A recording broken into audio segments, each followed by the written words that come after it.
This should be played at high volume, preferably in a residential area.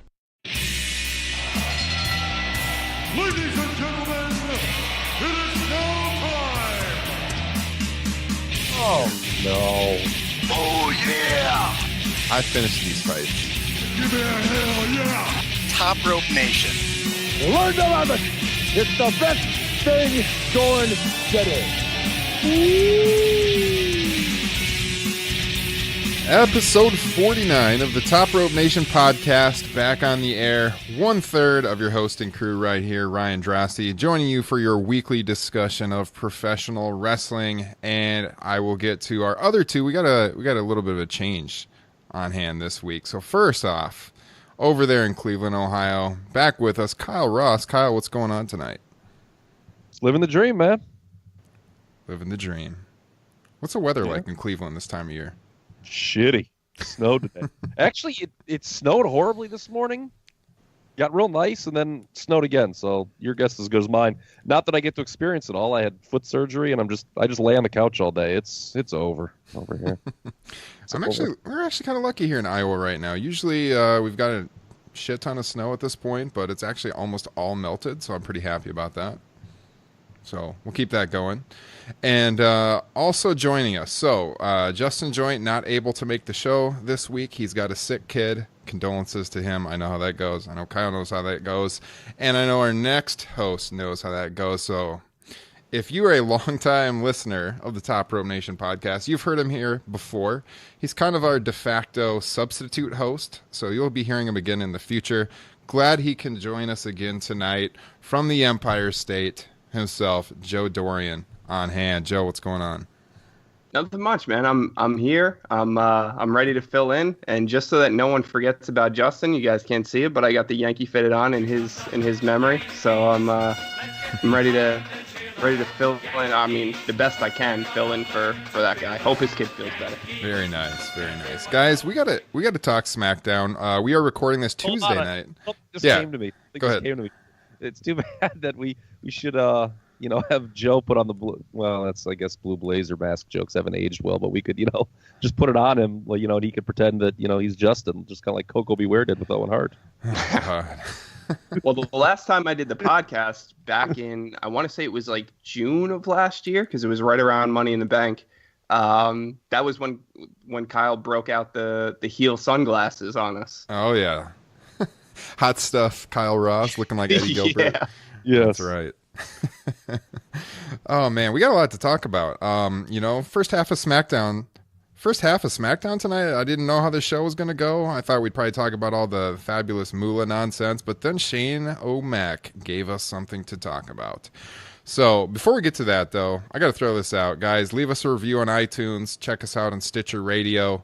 The show has been growing since we returned a couple weeks back. Like I said, this is episode 49. This is going to be a pretty big week for us. Episode 50 is going to feature a big interview. We're going to have Flip Gordon from Ring of Honor and recently of New Japan joining us on the broadcast. That's going to drop later this week, so that should be available this weekend. So make sure you check that out. And you can find us at topropenation.com. and wherever you get your podcasts. So, SmackDown edited, guys. I guess Kevin Owens and Sami Zayn are back on the same page, and this is inevitably going to lead to all kinds of Daniel Bryan rumors. How could they do this without Daniel Bryan? It has to be leading to a tag team match between Shane McMahon and Daniel Bryan taking on Kevin Owens and Sami Zayn. Kyle, I know you got a lot to say about this. What were your thoughts initially as this aired here Tuesday night? Confusion, because if you read the reports over the weekend, it was allegedly going to be Shane McMahon versus Dolph Ziggler as kind of an out-of-nowhere program. I'll bring people up to speed if they didn't read those reports. It started with your boy Shep referencing that they were going in a different direction with this Shane McMahon storyline, which has been all over the place, and allow me to be the 75th person to say, it hasn't been very good. It's been a big reason why SmackDown's been kind of a chore to get through, dating back to the fall. And that Owens and Zayn were going to be relegated to the Andre Battle Royal, And Owens, if you looked on his Twitter account, even played into this. I don't know if you guys saw this. He photoshopped or screenshot an old Andre Battle Royal and had the caption tape study. So I'm like, okay, this is gaining traction. Mm-hmm. It was WrestleMania 30, the show that he screen capped, I'm pretty sure. Last time they were in New Orleans. Oh, yeah, it was. You're right. Well, and then a second report came out. I think it was Dirty Sheets had this, and this made a lot of sense. And then sort of the wheels started turning in my head where I'm like, okay, this is why SmackDown has kind of gone off the rails. The plan when this was supposed to start was to build to a tag match with Kevin and Sami taking on Shane and Daniel Bryan. And I think we can all agree that after all this kind of subpar television, Daniel Bryan returning to the ring is kind of the only way to justify it, right? Mm-hmm. Well, Bryan reportedly turned the scenario down because, and again, this is third party I'm hearing, he was booked to basically take no bumps and, Shane was going to work 95% of the match. And Bryan was like, fuck it, I'm not doing that. And I was all ready to come on this podcast, and I just wanted to talk about that and talk about Bryan's right of refusal and what we all thought of that. But now it looks like we've come full circle. They're not doing Kevin and Sami at a singles match at Mania. I just don't think they are, based on the angle tonight. Clearly they're back together. Clearly they're a team, and they're going to work Shane. They can't do another triple threat. This card has too many triple threat matches. So it's going to be Shane and somebody against Kevin and Sami. Shane teased Daniel Bryan returning next week.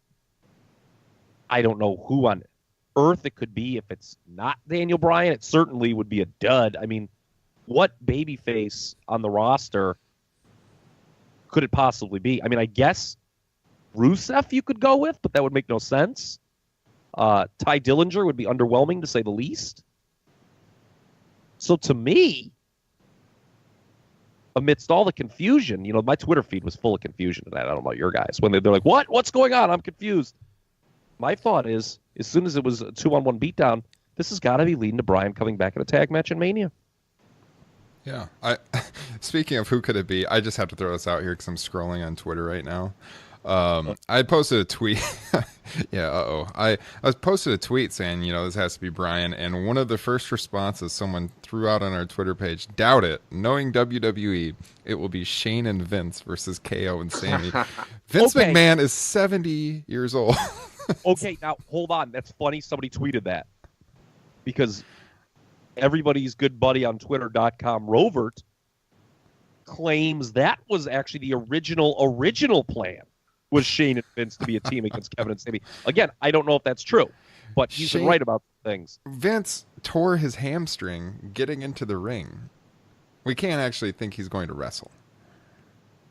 Right? Or what? No, was it? It was his quad, not his hamstring, his quad. That was long ago, but I don't know. I mean, if they're going to book Daniel Bryan not to take any bumps and do very little, can't they do the same with Vince McMahon?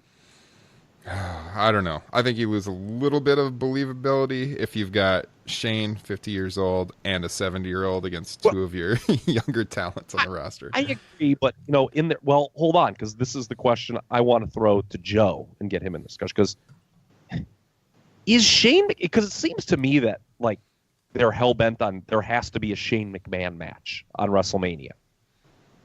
With Stephanie working the Ronda tag, is there really a need, Joe, for Shane McMahon to be on the card as well? It seems like McMahon overkill.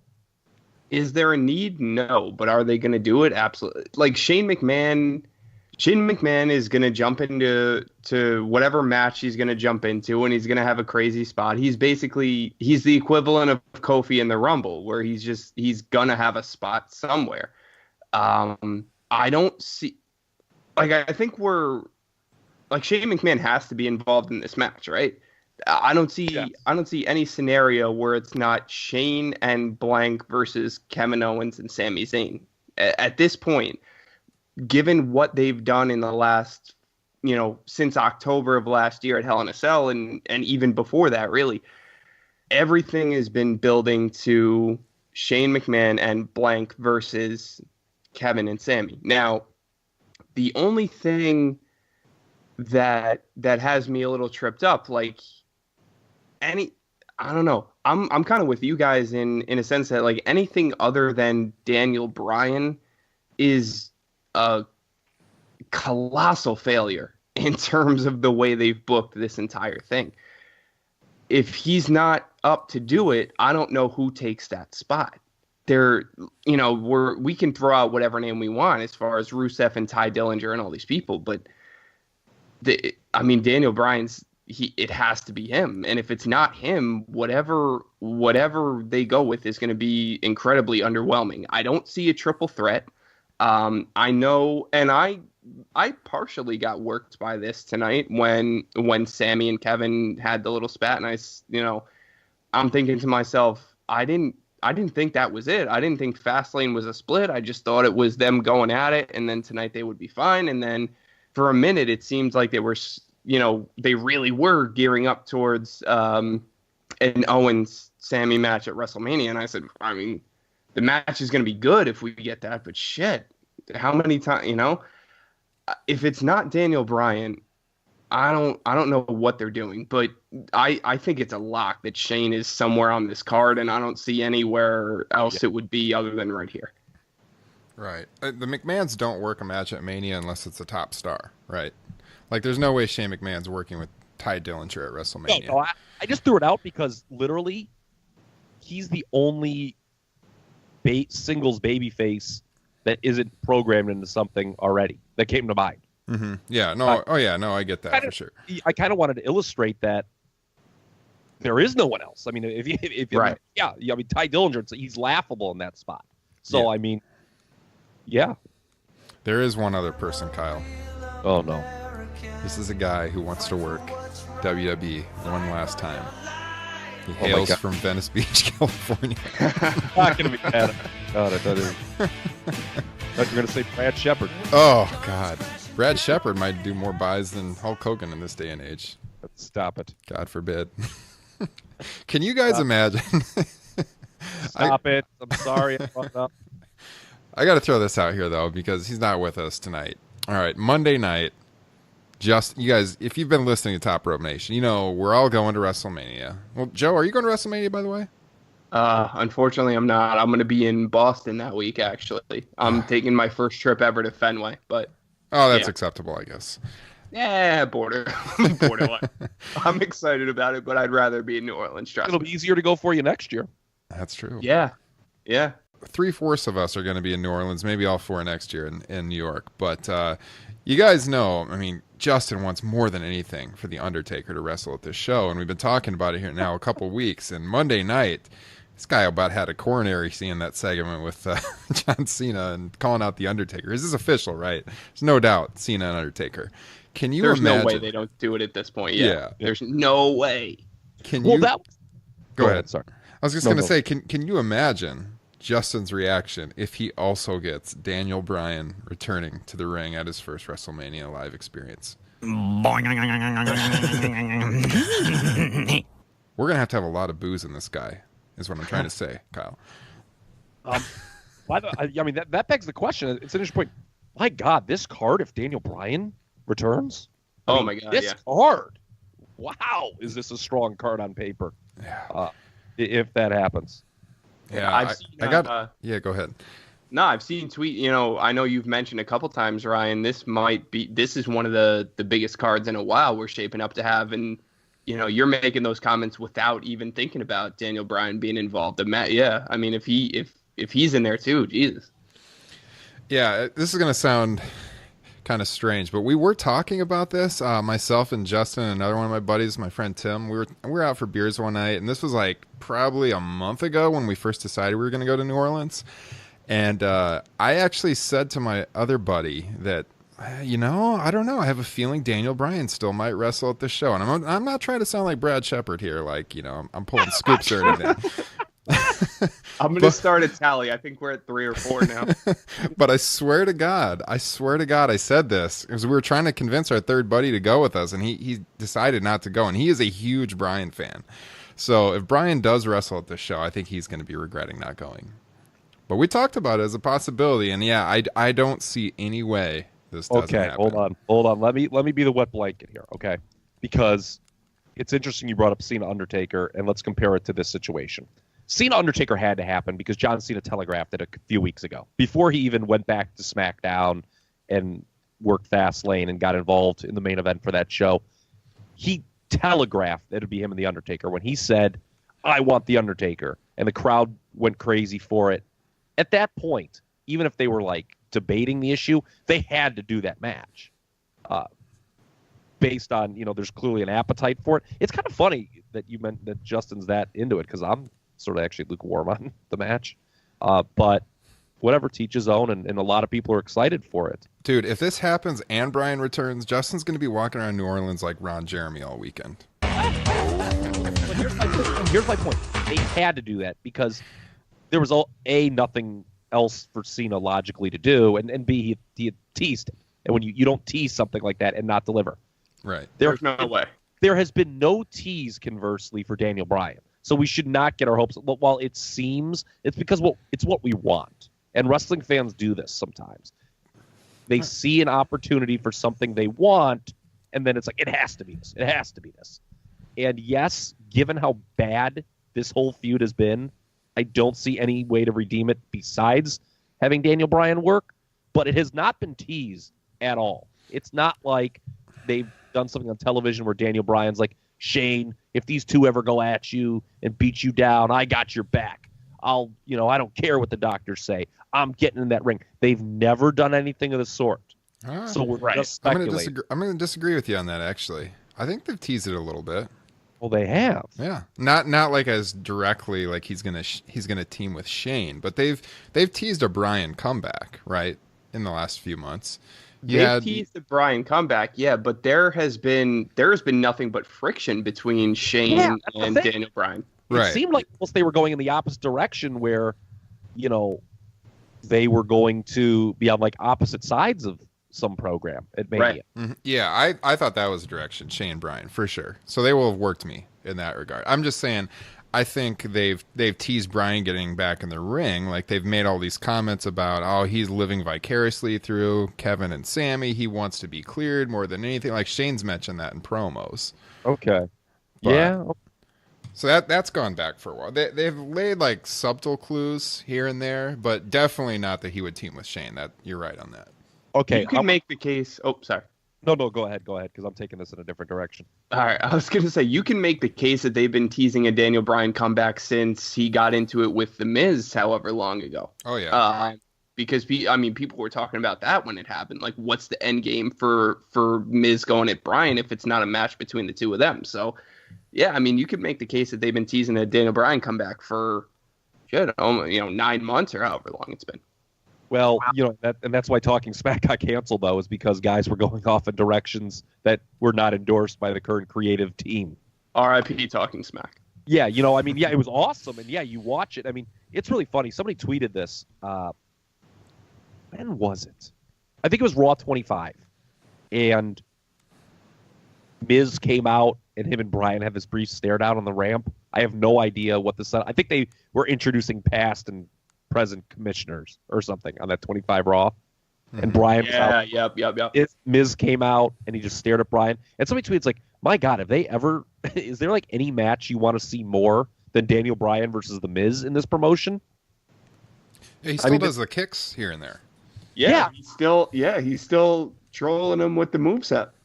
Yeah, they've actually inadvertently, I think, done an unbelievable job at building a match that we may never see. But anyway, here's why I want to bring the discussion to.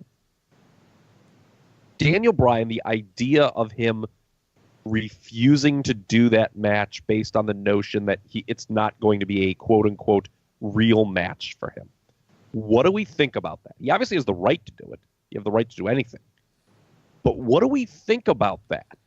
I buy it 100%. I can see that happening. Agree with him? Like, does that piss you off as someone who wants to see, like, Does it disappoint you as a fan? Because everyone wants to see Daniel Bryan in a ring again, obviously. I mean, I shouldn't say everyone. There's probably some people out there that don't. There's terrible Facebook comments, by the way, of people who are like, Daniel Bryan was over. I mean, these are people I don't care to associate with, but whatever. Russian trolls. Most sane wrestling fans would love to see Daniel Bryan get in the ring again. Yeah, I agree. What do we think about him? What do you think then as a Daniel Bryan fan of him saying, no, I don't like that scenario. I'm not doing it. Thanks, but no thanks. I can see where, like, in months in advance, he might say no, just as like a pride thing. You know, he doesn't want to work a handicap style. And if he's going to work, he wants to work like he knows that he can. You know, now that he has been cleared by outside doctors and everything, and this is a guy who probably is going to work Japan in the fall unless they let him return on a semi-regular basis. But I think as WrestleMania season draws closer and he can work on the biggest show of the year, I think it just becomes something that he's more willing to do. Maybe it's that simple. I don't know. Hey, we were talking off air, man. Daycare gets expensive. That's right. I mean, big payoff for sure. You can't ignore the WrestleMania payoff. By the way, this Twitter feed is just blowing up. I did actually, as you were talking about who would be against Daniel Bryan returning, because my comment on Twitter was Daniel Bryan, WrestleMania, a wrestling return, and someone did say no, no, no, 3 exclamation points. So there are some people out there. I understand. All right. So if people are coming at it from the standpoint, because I feel the same way, there's a lot of parallels you can draw between Daniel Bryan and Kurt Angle. You do reach a point, and I just want to, little sidebar here. Daniel Bryan was / is maybe, I don't know, my favorite wrestler since Austin when he was in there. And there's nothing I want to see more than him getting back in the ring.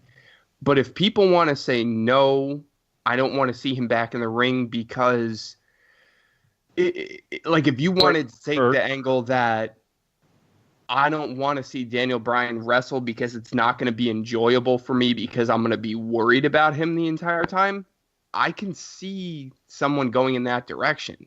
I want to see Daniel Bryan back in the ring also, but I'm not a doctor. If I have to, if I do see Daniel Bryan back wrestling in the WWE or wherever, there's going to be a little part of me that's, every time he does a running dropkick or every time he does this or every time he takes this kind of bump, I'm going to be like, I hope he's all right. And I get that. If there's people out there who don't want to see him in the ring for that reason, then I understand. If there's anyone who doesn't want to see him in the ring for any other reason, I don't understand that. But if anyone who's concerned about his safety or his long-term health, I get that part of it 100%. Good take. Yeah. Good take. I like that. Yeah, I agree with that. I felt that way for a long time, especially when the rumors started flying, that he was getting this treatment, he wanted to return. I'm like, ugh, I don't know about that. I'd be really uncomfortable watching him. But as it's progressed and he's had more than one outside doctor clear him, and then especially when Brie got on board that she was cool with him wrestling again, I think at that point it kind of sold me happy wife, happy life. Yeah, it kind of sold me I think WWE definitely is being overly cautious because of the concussion lawsuits that they've had and everything. But if he does have numerous doctors out there that have cleared him, I don't know that it would bother me as much, but yeah, I can't deny that I would still think about it a little bit watching him work. So you're definitely onto something there, Joe.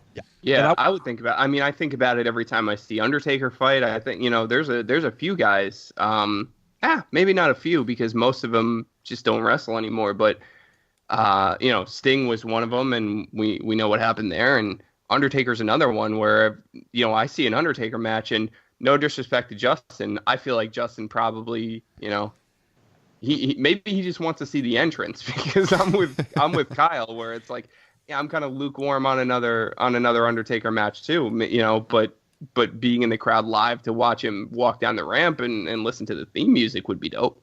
But every time I see an Undertaker match, it's kind of the same thing.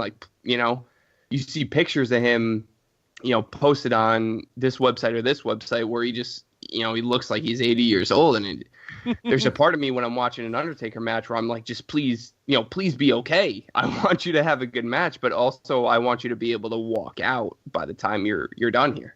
Yeah, he was terrible. I mean, I was in the building last year. He was terrible. I mean, he's been bad. I mean, no offense. I mean, look, the guy has a right to work. I mean, it's one of the unbelievable careers of all time in the history of this industry. But he has sucked 4 years in a row at WrestleMania. But Absolutely. I want to double back to the name that Joe originally brought up when he was making this point, Kurt Angle.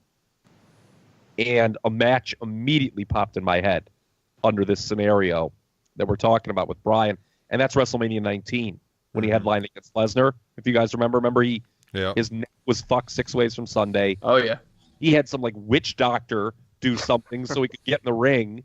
I'm sure the man's accredited in the medical profession, but still, it was bizarre. And I remember watching that show live, being like, "Oh God, please, Kurt Angle, please be okay. Please get this through okay." And then, of course, Brock Lesnar's the one who, does the shooting star press and lands on his freaking head, and the match is over. You're like, Jesus Christ, is like he gonna be okay?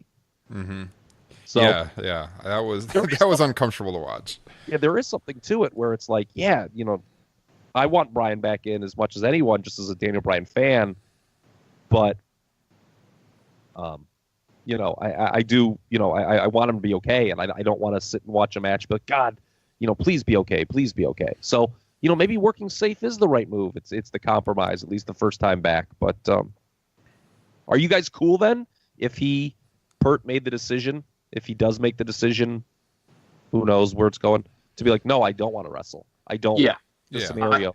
I guess to answer your original question, if Daniel Bryan, I guess it depends how it was pitched to him. We don't know the details, but if they said, because that's the thing, if you go back to the Kurt Angle match at Survivor Series, Kurt had to take a pretty serious bump for him to be able to kind of sit out a long duration of that match. Mm-hmm. So if they don't want Bryan taking any bumps, how does he I just don't know how he gets through the match, right? Like the tag match, he's on the apron the whole time, and they do like a low. I mean, okay, he's got to bump at some point, though. I would think. If you're agenting the match, you do a long heat segment on Shane McMahon. Definitely, yeah. Fiending for that hot tag. The question is, will the crowd accept that? And keep in mind, Bryan saying no, it's not. It doesn't seem like it's out of safety for his own safety. It's like, no, I want to frickin' go, man. Right. I don't want to do this half-ass stuff. So, from that perspective, look, it's his career, and I would respect that decision. But I guess it'd be kind of disappointing, just because, to be honest, as someone who's watched SmackDown, I want this angle paid off some redeeming value. It's been so terrible for months. Yeah. I wanted to draw another parallel here that I kind of thought about when you talked about WrestleMania 19, and then especially Kyle when you were talking about maybe take it lightly, see how it goes this time, and then maybe it'll be something after that. Kind of makes me think back to 2002 when Shawn Michaels came back, and I kind of feel like I would be watching this match kind of in a similar fashion to how I watched Michaels return at SummerSlam that year.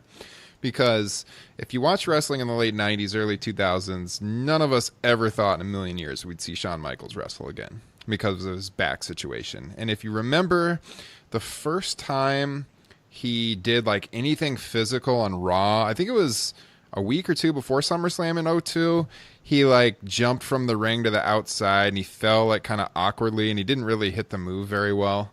And then going into the match, I think there were no expectations. Yeah, and everyone kind of thought there was something about because of how his spine was messed up that it was like compression that would hurt his back, not actually like taking a blow to the back, but like he couldn't drop down to his butt, like that would hurt his back, so that he was going to have to work like this modified style. And that was like the word going in, I remember. And then, as everyone knows, him and Triple H absolutely tore the house down. Like one of the best SummerSlam matches of all time. I totally marked out for that. What was more shocking, though? Michael's performance in that match, or the fact that he would go on to work 8 more years? Because definitely the latter. Yeah, definitely the latter. Like, that was something that, like, it wasn't until like 2003 or something. I was like, or even later after that. Like, I just like every year I was like, all right, this will be it for Shawn, and he just kept going and going and going, and I know he was if I remember correctly, it was not meant to be a long-term thing when they brought him back. It was supposed to be a one-off, and then they just kept it going because he was fine. They wanted to keep him around, and yeah, like you said, 8 years later or whatever it is. His performance in the match back obviously played a large role in that. I actually just listened to the Conrad and Bruce Pritchard break down that card SummerSlam 2002, and Bruce kind of was the one who was like, yeah, going in, we didn't know what the hell this match was going to be, if it was going to be good or what. And he said everyone was doing cartwheels in the back afterwards. So yeah, that was one of the great SummerSlams of all time, just top to bottom. Yes. Yeah, but what like you said before, you mentioned with Sean working the modified style. That's really the question, right? With Daniel Bryan. Yeah. Do we want to see Daniel Bryan back in the ring if he can't be Daniel Bryan? It's a fair question, and if that's the question he's asking himself, and if he's saying to himself, I don't want to come back and work WWE if I can't be me, and if I wait 6 months, Ring of Honor or Japan, they're gonna let me do whatever, then I'd rather wait for that. I mean, I get it, I guess. Mm-hmm.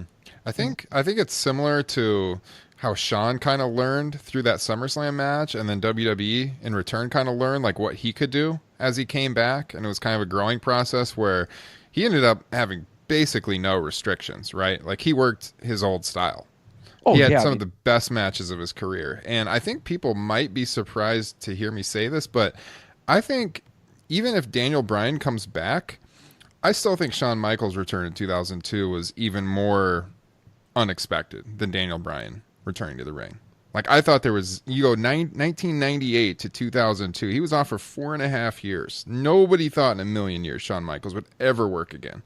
Well, it's interesting because it's basically been, it's been 3 for Bryan. But the thing with Shawn is, you'd always heard about it, but then the rumors just died. He had his personal issues behind the scenes. They wanted him to come back in 2001, but he was a complete mess. Mm-hmm. And so, yeah, you're right. People had kind of just turned the page on Michaels, and especially when the promotion got hot without him, and there was not a burning need for Shawn Michaels. Yeah, I think that's the big difference between if you're going to point out a difference between the two, it's that, Shawn for a while, it didn't seem like he had that burning desire to come back, whereas Daniel Bryan, basically from the day he was told he was done, he wanted to come back, and we've kind of been, whether it's been in the back of our minds or for some people, at the forefront of our minds, I don't know how many people have actually given up on Daniel Bryan in terms of him coming back and being an in-ring performer, somewhere. Mm-hmm. I think that's always been a thing where we've, most people have kind of been waiting for that in some capacity. He's going to come back here. If they won't let him come back here, he's going to go somewhere else. But that's virtually since day one.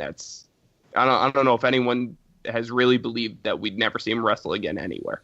Whereas Shawn, we absolutely did. Exactly. That's why I kind of think Shawn's return was more surprising, because people do think Bryan's going to come back at some point, but nobody really expected that as Shawn. But either way, Daniel Bryan getting back at the ring will be freaking awesome and be the ultimate payoff for sitting through these SmackDowns the last 6 months. I need to make 2 final points. One, they can absolutely do the match with limited stuff with Bryan as I think about it in my head. You got to get some heat on him with Kevin and Sami, though. You got to do something where people are dying to see this hot tag and Bryan to beat the shit out of Owens and Zayn. Because, there's no issue with him and those two, really. It'd be different. It'd be really easy to do, for instance, going back to an earlier point, if The Miz was on the other side. And people were like, they were teasing and building to this hot tag where Bryan would go ape shit on The Miz. That's been kind of subtly built to the last couple years. There's really, I don't think anyone's dying to see Daniel Bryan mix it up with Kevin Owens and Sami Zayn, really. So they do have to do some work there. And my final point is, if Daniel Bryan doesn't come back, my God, is this the worst podcast that's ever been done? I think I already know what the title for this show is going to be. Definitely Daniel Bryan centric. Yeah, I do think this is going to serve, though, if he does come back. It's kind of a gateway where you can kind of see what he does, warm up WWE to the the idea that he could work more in the future, and maybe that's how Bryan's looking at it. Even if he is restricted, it's a way to open their eyes a little bit. We'll see what happens. I guess Dolph Ziggler's not getting that singles match at WrestleMania, huh? Poor Dolph. Kyle's I was favorite gonna wrestler. In 3 months, when Ty Dillinger's teaming up with Shane McMahon, we're all going to feel pretty stupid right now. Yeah. Oh, man. Andre Battle Royal, by the way. Remember we all made fun of Brian Alvarez in his report about that? They haven't, I guess they didn't want to announce it this week because they announced the Moolah Battle Royal, which I think we need to get to probably here. Mm-hmm. But they're still going to do the Andre, right? Because bringing up Dolph just made me think of that because but there's not a lot of guys who are, don't have a match, really. I mean, It's a big roster, but, well, I guess, there's like Baron Corbin doesn't have a match. Well, here's the thing. With Braun, if he's in his tag title match now against the Bar, which we should probably talk about too, that opens the door for Rusev to win the Andre, I think. Because Braun being in the Andre, Rusev would have been the big loser in that situation. Mm-hmm. Yeah, Rusev should absolutely win if he's in it, I think. You'll have your guys from NXT they'll bring up, too. I think they can fill it out. I think there's no way they can't do the Andre Battle Royal with that HBO doc airing around the same time. So I don't see any way. I don't think there's, again, I don't want to be, trying to, be labeled as the guy who, is against the plight of women or not. I'm absolutely not. I love it. I mean, look, this card has more women's matches on it than any big show in history. Is there a need for this Moolah battle, putting aside the, ridiculousness that we're lionizing the Fabulous Moolah again? Is there really a need for this women's battle royal? I mean, couldn't we do, I just hate the idea of there being 2 battle royals on a show. Mm-hmm. Couldn't we have done a 10 woman or an 8 woman or something like that instead?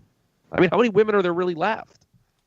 Every pay-per-view is a 10-woman match, Kyle. Yeah, I know, but I just don't like. You know what I'm saying? I know what you mean. Definitely. Yeah, Ryan, we talked about this when they first announced this brand split. That one of my big pet peeves in the the early aughts, the first time around, was I hated kind of the duplicate booking, and it's going to be interesting with the Rumble. It was obviously very novel this year, the Women's Royal Rumble, and I'm not saying they shouldn't do it. I think it's a very good idea. We really should give WWE credit for their booking of the women. We really should. I think it's one of the best things they've done over the last 2 years. But 2 battle royals on the same show, just ugh. There's a part of it that definitely seems a little PR centric. They love saying first ever women's blink. And I don't know. You can definitely make the case, and I wouldn't disagree with you that this battle royal is fitting that mold. Yeah. But what happens when it's not the first is my thing, and you're just having shows that have 2 battle royals? Because the battle royal is a gimmick, has been kind of dead for years. Let's be honest. But when they did multiple men's Hell on the Cell card matches on the same card, multiple Elimination Chamber matches on the same card, it hurt the gimmick, I think, a little bit. Oh yeah, I mean that's a whole other conversation if we want to go down that road, which is once they started using the Hell in a Cell as a pay-per-view brand name as opposed to a match they utilize for blood feuds, and what that took away from the experience, that that's a whole other conversation. Yeah, but it's. I don't know. They want to be able to say it's another historic moment, and I mean, I guess that's fine if it keeps from having to have another 6-woman title match or 6-woman whatever. I mean, I guess if they have room on the card, sure, why not? But like you said, eventually, next year's going to come around. And it's going to be the second ever women's battle royal, and it's not going to feel the same way. Same thing with Money in the Bank, same thing with Hell in a Cell, and all of a sudden you have all these cards where it's like, you get, because Money in the Bank is going to be a dual brand pay-per-view next year. So if they do a Raw Money in the Bank and then a SmackDown Money in the Bank, and then how are they going to do that? Yeah, no. See, I think Raw men, Raw women, SmackDown men, SmackDown women. All of a sudden, it's just it's just a mess. No way. I think to that point, I think they'll clearly, for Money in the Bank, there will be a men's Money in the Bank and a women's Money in the Bank, and it'll be represented by both brands, I think. I hope so. Yeah, I think you can't have 4 fucking Money in the Bank matches on the same. Right. No, that's exactly. Yeah, exactly. Yeah. The thing I don't like about it is, to me, I hate this idea that they have to get everyone on the show. Like it's just like the ultimate, kind of like the participation trophy kind of thing. Oh, You know, like back in the 80s, they had 3 touring groups. Everyone wasn't making the WrestleMania card. And they had some really long WrestleMania cards back then, by the way. I don't think everyone has to get on the show. I mean, maybe it's just something you work towards. If you don't get in, there's your incentive to work harder for next year. And there's always going to be people that deserve to get on the card that don't get on the card. But you just can't get everyone on. The cards, some of these shows are just getting way, way too long. Kyle, we're going to go to like a 6-hour event that day. Yeah, and I'm going to say it's going to be really interesting because this card's going to be like 14 matches. 14 or 15 matches if they have 2 battle royals. And, and they give everything time. It's not like, you just referenced, the older WrestleManias, how they'd have a ton of matches. Well, a lot of those matches would go like 3 or 4 minutes. Yeah. Like WrestleMania 5, 6, and 7. I think those all had like 14 matches on them, just like this one. Well, those shows were like 3-hour shows because you'd have LOD beating Power and Glory in 57 seconds. They don't do that anymore. Everything gets timed. So yeah, I'm with you. I don't think there's a need for everyone to get on the card, especially with this Battle Royal, this Andre Battle Royal. Okay, it'd be cool to pop the crowd with the Rusev stuff, but who else is going to be in it? I mean, if Braun's not going to be in it anymore, if Owens and Zayn aren't going to be in it anymore, not a lot of star power there. Yeah. And again, a point I kind of made earlier, I just sort of shouted it out randomly and wanted to follow up. How many women are there kind of left to do the Battle Royal? I mean, they're going to have to do call-ups, obviously, but it's not like I'm really clamoring. I mean, other than poor Becky Lynch, who I don't know what they have against her, there's no one I'm really clamoring to see. Yeah, that's true.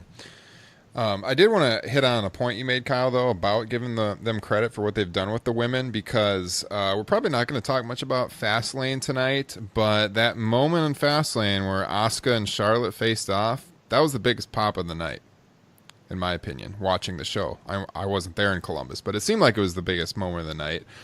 We ran a poll on the Twitter account.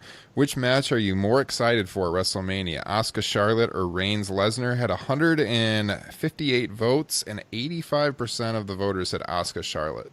That's bad. That's bad. I don't agree with. Well, that's a lot of people, though. I mean, it shows the interest. They have done a great job with the main event scene in the women's divisions, I think, and I think there's a lot of intrigue with Nia Jax and Alexa Bliss and what they're doing on Raw, too. I think they've built that up pretty good. Yeah, I like that angle on Monday. I'll say this. Your boy Shep doesn't agree. I saw he was tweeting tonight, listen to that crowd reaction. Because he was saying, not that many people were. Yeah. Well, he's a moron. Yeah, sorry. Sorry, it threw off. I think my Alexa went off because somebody said Alexa Bliss. That happens all the time in my house, by the way. All the freaking time. It went off the one time, like, because she was cutting a promo, and it was like, that's not very nice, is what the Alexa said, and I was like, oh my god. Well, at least the Alexa wasn't laughing at you in the background. But yeah, well, here's my point. Charlotte and Asuka, okay, it was needed to do because the SmackDown women's division has not really been booked very well most of the last year. But this is easily, in terms of star power, the biggest women's match they've ever done, right? Oh yeah, I think so. Gotta be, yeah. Although, you know what's funny? I guess it's a babyface match. I like both as a heel better. I loved Asuka's heel work in NXT, and Charlotte's terribly miscast in that babyface role. Yeah, for sure. Yeah, I thought of this. I wanted to kind of parlay that into another thought from SmackDown, and that has to do with Nakamura and AJ, which obviously is going to be a great match in the ring. I think we're all looking forward to it. Could they just get off of having Nakamura have to give promos? Because I think we've talked about this on the show before. I feel like it hurts him more than anything else. Like, I don't see what he has to gain by talking. And, like, the crowd was doing the what thing tonight to him on SmackDown, which is bad. But, like, What's the point? The guy's super charismatic. He's not from the United States. His English isn't the greatest. Does he really need to be talking on the mic? I know that's how they traditionally build up their main events, but my God. Yeah. I'll let Joe take the floor, but let me just give a short answer. You're not going to like that. Is the way they do it. And look, it's really funny when people say, "Oh, Knox shouldn't have to cut promos." But if they put somebody out there who I guess would be less charismatic and we don't care about as much, but if they can't come, fucking cut them. They suck. Get rid of this person. They can't cut a promo. How can you not cut a promo? It's funny that Nakamura people feel that he has the right kind of not to have to cut. It's because it's not his first language, though, right? Well, Brock Lesnar's terrible, and he doesn't have to talk because he can't talk. He's terrible on the mic, so they don't make him talk. Yes, look, and it's funny that you bring that up because other than Lesnar, there's probably WWE. This is one of them. People say, "Oh, you're pro WWE, whatever." One of my real criticisms of WWE is they do not do a good job of hiding the negative, accentuating the positive. They're really the only promotion I can think of in wrestling history, other than Vince Russo booked WCW, that has done that. I mean, if you go back through the history of wrestling, guys, they always did a good job accentuating their positives, hiding their negatives. You're right. If they weren't that good on promos, they didn't get a lot of promo time, and they could still get over in other ways. Yeah. But it's the way they do things. The reason I thought of it is because we were talking about Asuka, and I thought her delivery on SmackDown was better than Nakamura's, but it's also not very good, and I think she's another one that doesn't really need to be talking. But that's just me. What were your thoughts on that, Joe? Oh, no. I'm somehow going to agree with both of you, even though it seems like you're disagreeing with each other in a way.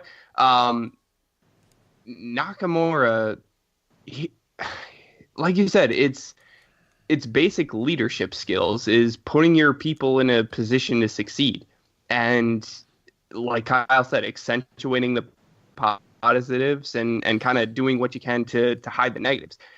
Nakamura doesn't need to talk.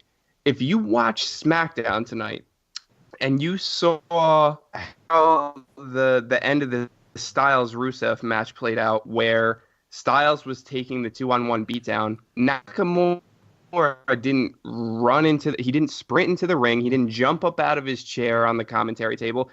Nakamura stood up, took his time, slowly unzipped his vest or whatever the hell he has on, and strolled into the ring in, whatever time he felt he wanted to run into the ring. It's because he's the coolest guy in the fucking room, no matter what room he's in.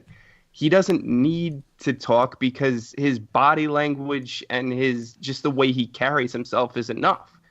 So I don't know. It's tough to make the case that you're not hurting him by giving him extended mic time because he just doesn't need it.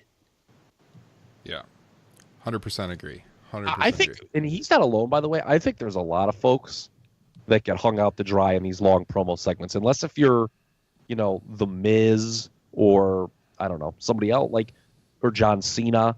I mean, again, everyone loves NXT, but it's kind of an indictment of NXT that a lot of these people that come up cannot do the long promo segments. Yeah. And then remember, they lost their best coach for that, right? Dusty Rhodes. When Dusty Rhodes passed away, he was one of the integral parts of teaching him how to do promos down there. Yeah. Well, still though, somebody's got to pick up slack. Yeah. No doubt. Throw your hands up and say Dusty's gone. Well, fuck it. I guess these guys are just going to not cut promos. So it's funny. Yeah, for sure. It's funny you guys bring up NXT and say that because I remember listening to the podcast last week talking about Mandy Rose and how, I'm 100% in agreement that Mandy Rose is a future star, but right now she's, as far as in ring, not exactly where we want her to be yet. And that begs the question, what is the point of NXT if you're going to bring these people up before they're ready? Well, I've got an excellent counter to that. Braun Strowman and Elias, who I think most people would say were some of the less seasoned people. I think you can teach the work after the fact better than you can promos. I think, getting your character down, being able to cut a promo on live television, that needs to be more of a focus in NXT right now than just having a good match. Because Triple H is signing these guys who realistically, okay, they need to work some kinks out, work in the WWE ring, learn the hard camera, yada, yada, yada. But, I mean, a lot of these guys that Triple H is signing from the indies, they don't need a lot of seasoning. What they need help with is, the mic work. Yeah. And that goes back to what you guys talked about last week. You touched on it briefly, which is 2018 NXT is really not what it was supposed to be when they first came up with the idea. No, it's not at all. It's completely different. I watched an episode from 2013 not that long ago, and they were having Dolph Ziggler show back up and would work against a guy. And he was treated like a freaking god when he came back. Right? And again, by the way, I wasn't against that strategy. I liked it quite a bit. Yeah. If a guy's not doing anything on the main roster, have him come down to NXT, work with some guys, because that behooves, the NXT talent who might be working with the guy they might be, working with in the future. Yeah, Sami and Cesaro was obviously the best example of it. Yeah. Right. Yeah. Talking of promos, as we are almost 50 minutes into the show, I believe, and we haven't gotten to it yet. That promo John Cena gave Monday night, we have to talk about this because, in my opinion, I tweeted this out. I know Joe responded to it at the time. I think that might have been the best promo in John Cena's career. Ooh, I don't know about that. To me, it's up there. I would have to rewatch some of his all-time best promos, but man, I think he's gotten a lot better on the mic. I didn't used to like John Cena that much on the mic because I thought he was just too goofy and too hokey, but as he's done more acting, he's gotten more believable on the mic.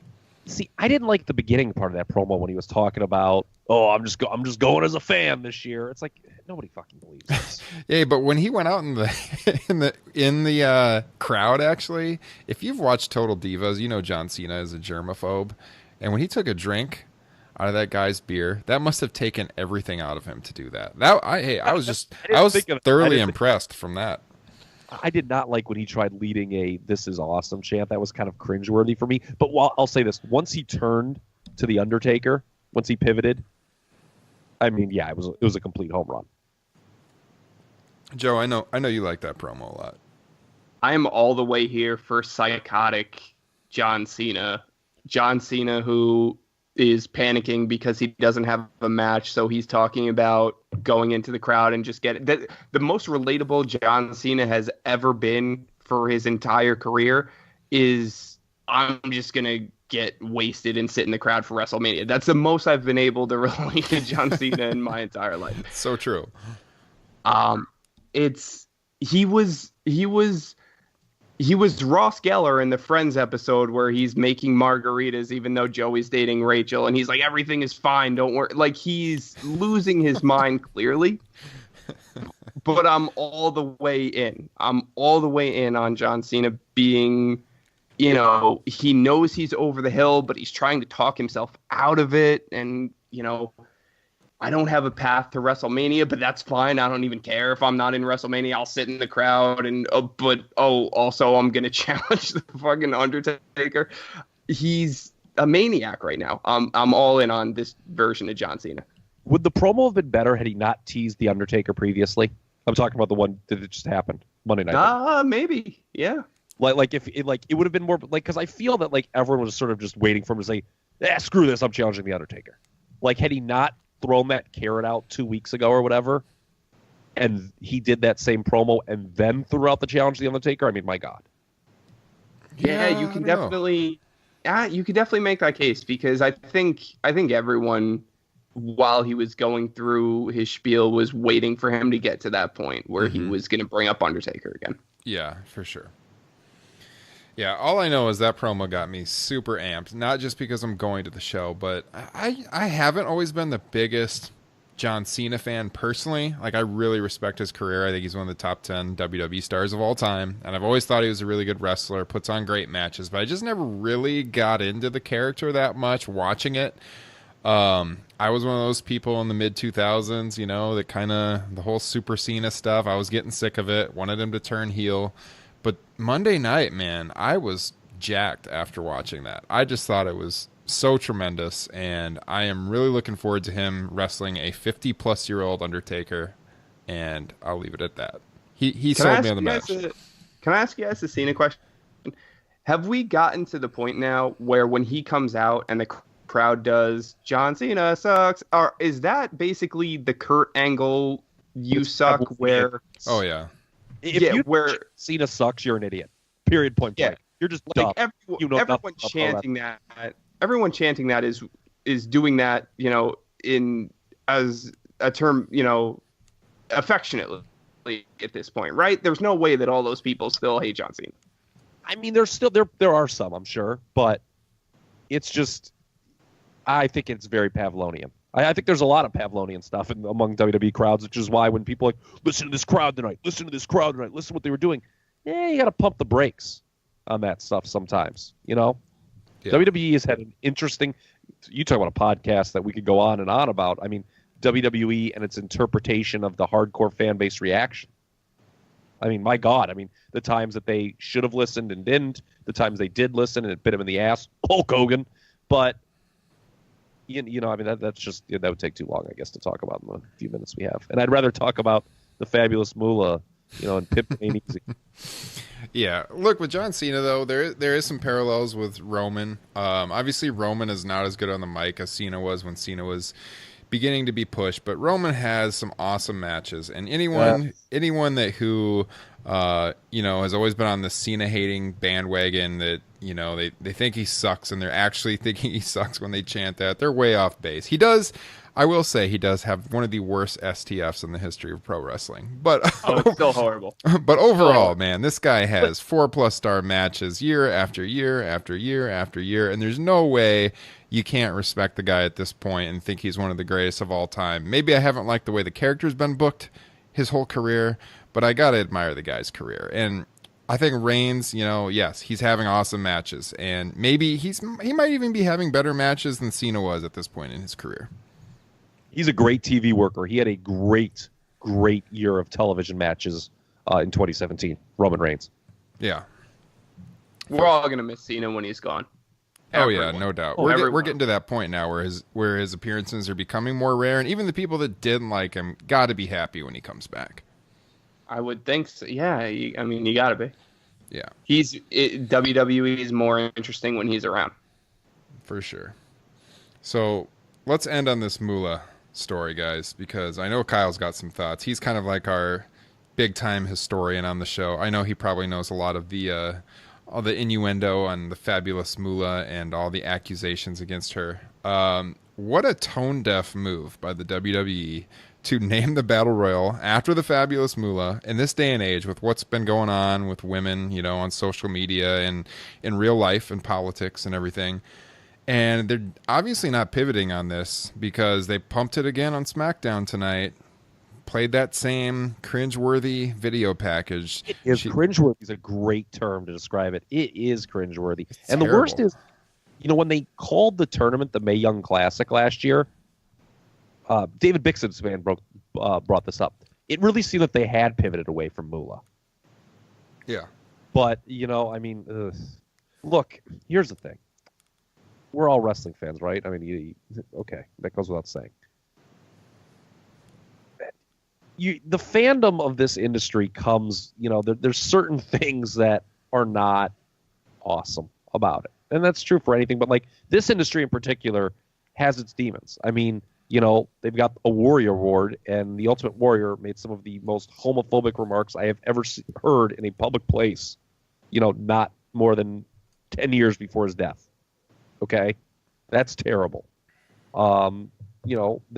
They've exploited wars before with the slaughter angle. We could go on and on about all this stuff they did. Lots and lots of race baiting, misogyny. I mean, Vince McMahon. You know what has not aged well? I mean, it didn't. It was kind of cringeworthy at the time, and it certainly hasn't aged well. As Trish bark like a dog and take off your bra. I mean, that. Oh boy, they can't do that anymore. Yeah. But I don't know. I mean, it's shitty. That's another reason why I don't want the women's battle royal, kind of, because I heard some people throw it out. Oh, it should be the China battle royal or the Sherry Martel Battle Royal. They're not going to do that. So, look, it's shitty, and the allegations are all out there about Moolah. I saw somebody joke, is Moolah going to get 35% of all the women's payoffs for the match now? I kind of laughed at. But, I mean, it's not a funny situation, really, and it's I don't know. It's someone who should not be honored, but this is a business filled with people that get honored that may not be the greatest people in the world. No, the Warrior Award should not exist, bar none. I mean, I know they honored him right before his death, but my God, just look at his track record.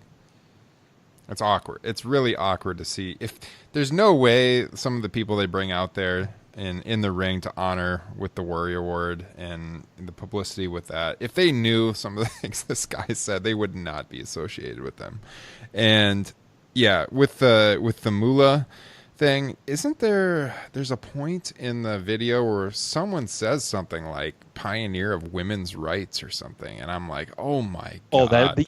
There was, you're right, there's a line where it's like, okay, all right, I'm trying to stomach through this fucking video, but like, yeah, there are a few lines like, come on, you don't need to do that. Yeah, you know what the worst part of it is like, it's bad enough that they want to go this route and they're going to put together, a video package, but they have all these performers on, they have Sasha and they have Becky and they have Naomi all saying these, and you have to think people like that who are longtime fans of the business, and I'm sure people, who have knowledge of this stuff, you just wonder, like, are they, I don't know, maybe I'm being silly, but are they getting on these video packages and saying these things voluntarily? Like you said, Moolah, a crusader of women's rights or whatever the phrase was. Like, is someone like Sasha Banks or Naomi, are they getting on this video package voluntarily and saying this? Did they not know what is going on? Did they know, but they're saying it because they're being asked to? Like, that's the part that almost bothers me more than anything. Right. Yeah, I think some of those interviews are months, if not years old. You can kind of tell. They're kind of taking them out of context, but they still did say complimentary things. So, yeah, for anyone that doesn't know what we're talking about, if you've never looked into the history of the Fabulous Moolah in professional wrestling, what Kyle referenced was basically she had some shady economics. She would train wrestlers down in where'd she live? North Carolina, South Carolina, something like that. Yeah, she would train wrestlers, and then she would take a cut of their pay. And then she would charge them for rent, and she would charge them for food, and like they couldn't get ahead for years because she was taking their booking money. She would send performers off to like a guy in the Southwest who would take like pictures of these women against their own will or use them for sexual purposes, like some really, really bad stuff. And there's like prostitution allegations and stuff. Like basically she'd send them to places, and it was sort of like, if do what you're told. Yeah. Take that means. So again, I wasn't there for any of this. It's all alleged, but right. But there's multiple people corroborating this. Like, it's not one person that alleges this. Yeah. I should mention this name because I want to mention him for another reason too. Ryan Satin at Pro Wrestling Sheet, who by the way, my heart, I feel terrible for the Lucha Underground can fuck off. Okay, I want to get that out of the way first. Like, okay, if Satin was in the crowd, and I didn't read his response. If he was in the crowd and signed an agreement that he wouldn't post spoilers and did, okay, then Lucha Underground has an argument. But still, the idea of going after people for publishing spoilers is so fucking shitty, and I will never watch Lucha Underground. Now, I want to talk about something else, now that I got that out of the way. Satin had an interview with somebody, one of Moolah's former trainees, who had something, not nice to say about her. So you can go read that. Bixen Span's got a bunch of shit up on his Twitter feed. You can read that if you're kind of late to the party on this. But fuck Lucha Underground, too.